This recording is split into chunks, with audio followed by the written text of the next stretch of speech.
ژائومی در سری پوکو هر سال مدلی رو معرفی میکنه که از همه رقیباش جلوتره. پوکو F5 هم مستثنا از این قضیه نیست.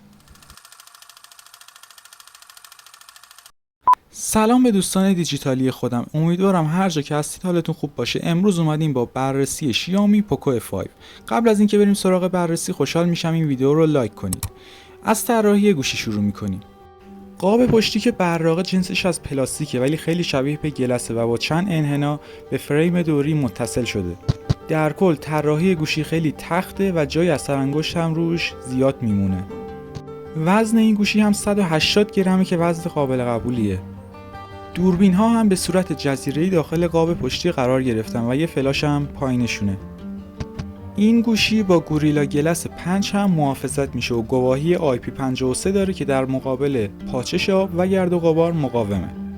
میریم سراغ بخش بعد، یعنی صفحه نمایش، جایی که یه پنل امولد با اندازه 6.67 اینچ با رزولوشن 1080 و رفرش ریت 120 هرتزی جلوی ماست. این صفحه نمایش 68 بیتی و از 68 میلیارد رنگ پشتیبانی میکنه. از HDR10 پلاس هم همینطور و روشناییش هم به حدوداً 1000 نیتس میرسه. در کل این گوشی در بخش صفحه نمایش نمره بسیار بالایی میگیره، برعکس بخش طراحی. البته بخش طراحی هم یه چیز سلیقه‌ایه، اما میتونست متریال به کار رفته در گوشی بهترم باشه. این گوشی جک 3.5 میلیمتری هم داره و اسپیکراش هم استریوه، یعنی هم از پایین هم از بالا صدا پخش میشه. بلندی صدا واقعا عالیه اما کیفیتشون متوسطه. قبل از اینکه بریم سراغ بخش بعد خوشحال میشم اگه هنوز چنلمون رو سابسکرایب نکردید این کارو بکنید و ما رو در اینستاگرام هم دنبال کنید.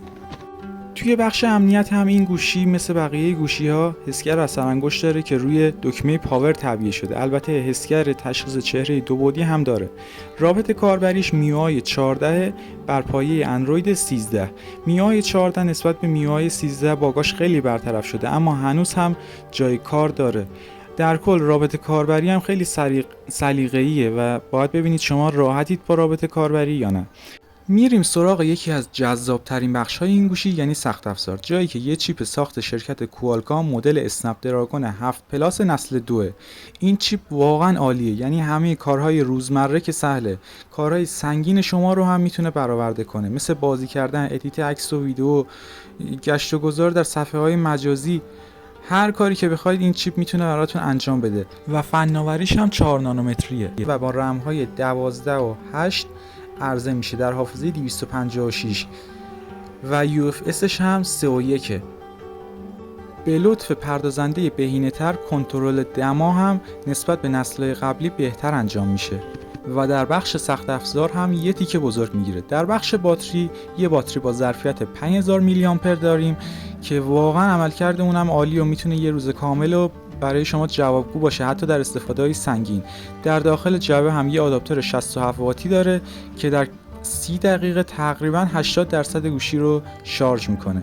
میریم سراغ بخش بعدی، یعنی دوربین، جایی که سنسور اصلی 64 مگاپیکسل، لنز اولترا واید 8 مگاپیکسلی و یه ماکرو 2 مگاپیکسلی میبینیم.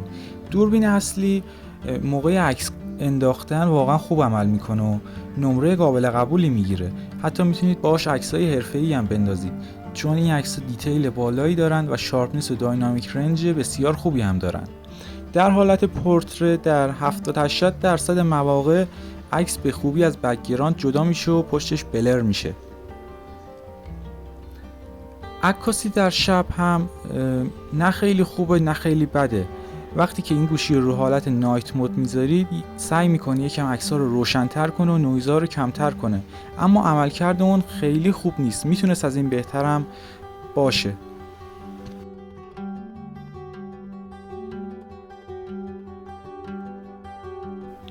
به لطف سخت افزار خوب این گوشی در بخش فیلم برداری هم بسیار خوب عمل میکنه. در نهایت کیفیت شما میتونید 4K 30 فریم و 1080-60 بگیرید. فیلم برداریش با داینامیک رنج خوب و کنتراست بالا نسبتا خوب عمل میکنه و میتونید فیلم‌های بسیار خوبی هم بگیرید.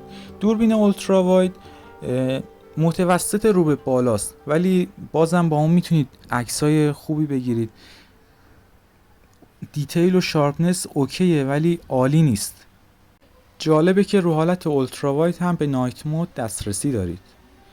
فیلم برداری با اولترا واید هم تنها در کیفیت 1080 30 فریم قابل انجامه. دوربین 2 مگاپیکسلی ماکرو هم خوب عمل میکنه، فوکوس خودکار داره و میتونید اگه شرایط نوری خوب باشه عکسای خوبی بگیرید. میریم سراغ دوربین سلفی، جایی که خیلی تعریفی نیست. عکسایی که میگیره نسبتاً خیلی متوسطه، یعنی شما عکسای عالی نمیتونید باهاش بگیرید.